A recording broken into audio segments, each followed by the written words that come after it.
I was perusing around the place known as Facebook, and I saw somebody who was frustrated that this particular story just broke. If you could play like the first 30 seconds or so, I'll let you know when to cut it. All right. You know, some medical students here in Houston have formed a group to help with everything from groceries to pet care. And as our Melissa Wilson reports, one of them was asked to help a child with speech therapy since schools are closed. And she quickly attended the YouTube University so she could answer the call. I did the neck magic trick. Owen McKay can now talk to his family a lot easier after getting unexpected help during the pandemic. I'll cut to the chase because it's a pretty long package, like 4 minutes, something like that. They were having trouble. A family was having trouble getting care for their kid a couple weeks ago for speech pathology. Like he has a hard time pronouncing certain syllables and consonants and stuff like that. 1 second, I got something going on. Uh-oh. Hope everybody's okay. Door was open. All good. Okay, so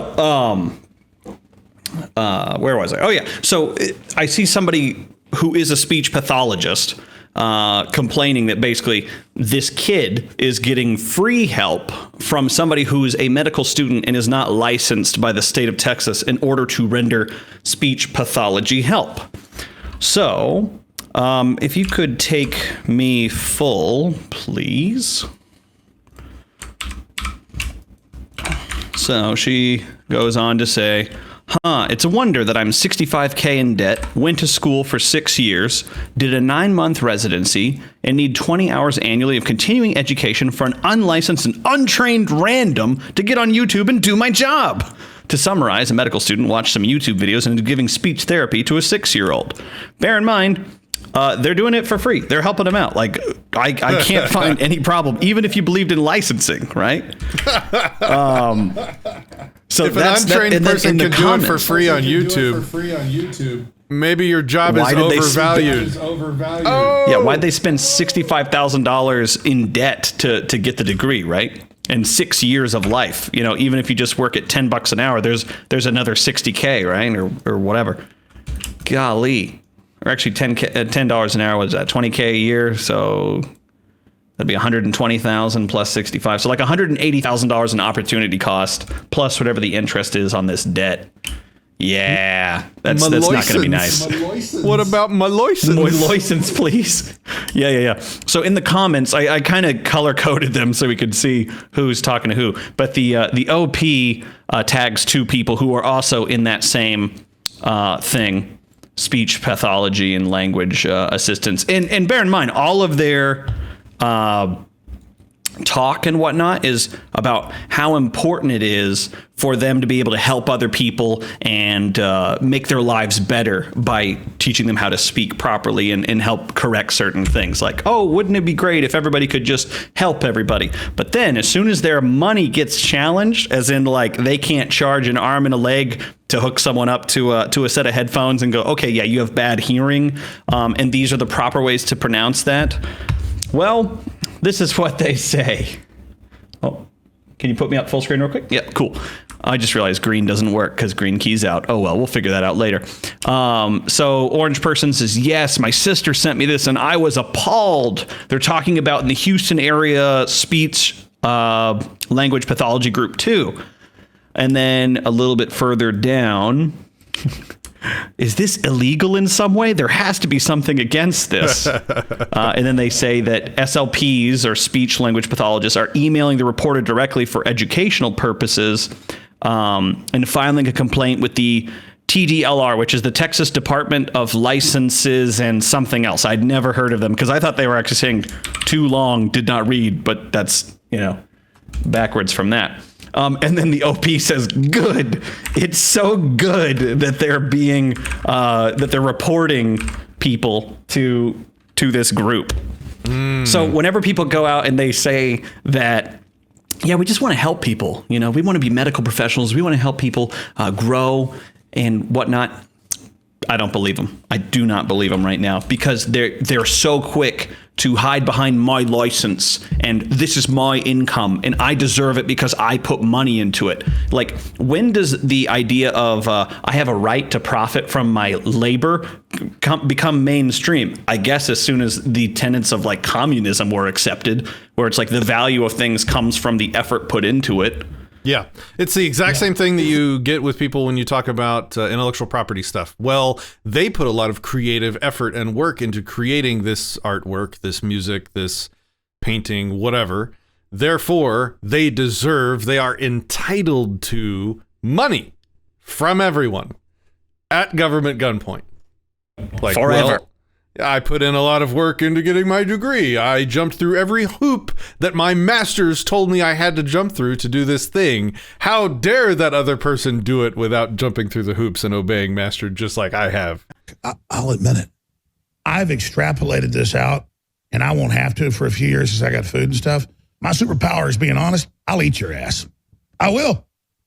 I'm combat model, optimum self-sufficiency, probably the leader. I'll do it. I will eat your ass. And that's why I want the globalists to know. I will eat your ass first. What's up, ANCAP? Good to see you. I think I'm going to be streaming some VR gaming later this evening.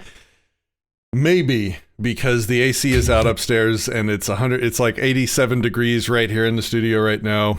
And we'll see how that goes. But that game that you recommended and that I saw you publishing on your channel, we'll probably be playing that later tonight. So keep an eye out.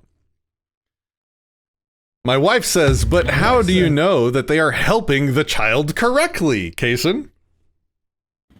How do you know that any doctor is helping you correctly? I think it's a matter of competency, not a matter of having a piece of paper, right? But I wanted to show you something. If you can put me up full screen, I'll show you this. I didn't even know this existed. The Texas Department of Licensing and Regulation. They have an entire like sub-website for speech language pathologists and audiologists. And they go through, and it's super, super deep. But literally, let's see if I can find it again. It was to administer a test as simple as playing a 1 kilohertz tone, which is a beep, at different levels of decibelage, which is how loud the volume is. And if you don't have the license to do that, it would be illegal for me to do that, to try to tell you what your hearing is, like if your hearing is diminished or ineffective or anything like that, which is crazy because I'm an audio guy. And whenever it comes to talking about audio with people, it's like, yeah, 1 kilohertz tone. Yeah, you can hear it down to this reference. Yeah, sure. You got decent hearing. You know, I wouldn't say that because I'm not licensed and I'm not here to be a lawbreaker, right? But yeah, I just don't understand why you would need government permission and, I don't know, $65,000 in debt, $120,000 in opportunity cost, plus the interest on the debt, plus a 9-month residency, probably at a lower wage than what you would normally agree to, in order to put headphones on somebody and administer different tones and go, your hearing is bad. Because I can tell whenever somebody's hearing is bad, whenever they just can't hear like certain things inside of a mix of a song. It's like, oh, yeah, you can't hear that pan on the right channel? No, I can't hear it. Okay, well, you should get that checked, you know? Not only that, but one of my children, I won't say who, just to be polite, right? And my wife can confirm this. She's in the comments. He was a late speaker, and we initially tried to go to a licensed speech helper person to assist him with that.